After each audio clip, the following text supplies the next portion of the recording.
आजची तारीख 21 जून आणि फायनली आज आमच्या बंगल्याचा दरवाजा आणलेला होता। हा प्युअर सागाचा दरवाजा आहे। तर ह्या म्हणजे अनेक दरवाजे मी पाहिले होते की कुठला दरवाजा लावायचा, फ्रेम कुठली लावायची। तर म्हटलं बंगला जो आहे त्याला प्युअरच सागवान असायला हवं असं मी ऐकलं होतं। पण ही फ्रेम आम्हाला तब्बल 17,500ला फक्त ही फ्रेमच पडली। तर आज मुख्य दरवाज्याचं पूजन केलं गेलेलं आहे। ॲक्च्युली पुण्यामध्ये पाऊस असल्यामुळे आम्हाला काही गावाकडे जाणं शक्य झालं नाही। तर तुम्ही सगळेजण बघू शकता फायनली आत्ता घराच्या भिंतीही उभ्या झालेल्या आहेत। तब्बल 4 महिन्यामध्ये हे सगळं बांधकाम आमचं उभं राहिलेलं आहे। 1000 स्क्वेअर 60चं हे बांधकाम आहे।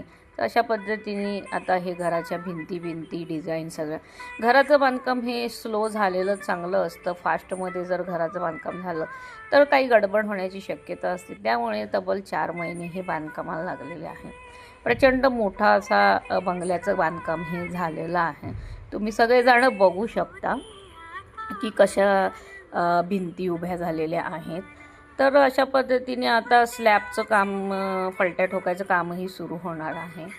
तर अशी ही फ्रेमची आता पूजा झालेली आहे आणि आता पप्पासुद्धा नारळ फोडणार आहेत आता थोड्या वेळातच। तर असं सगळं वातावरण आता पावसाचं सुद्धा आहे आणि अशा पद्धतीने काम सुरू आहे। सुंदर असं काम सुरू आहे आणि ही बघू शकता तुम्ही किती मोठा हॉल आहे हा। जवळजवळ नाहीतरी 200 स्क्वेअर फीटचा फक्त हॉलच आहे। हे टॉयलेट बाथरूम आहे। त्याच्यानंतर इथे हा किचन आहे। डाव्या हाताला हा किचन आहे असं हे तुम्ही बघू शकता। त्याच्यानंतर इथे ही छोटीशी बेडरूम आहे। ही आई वडिलांची छोटी बेडरूम आहे।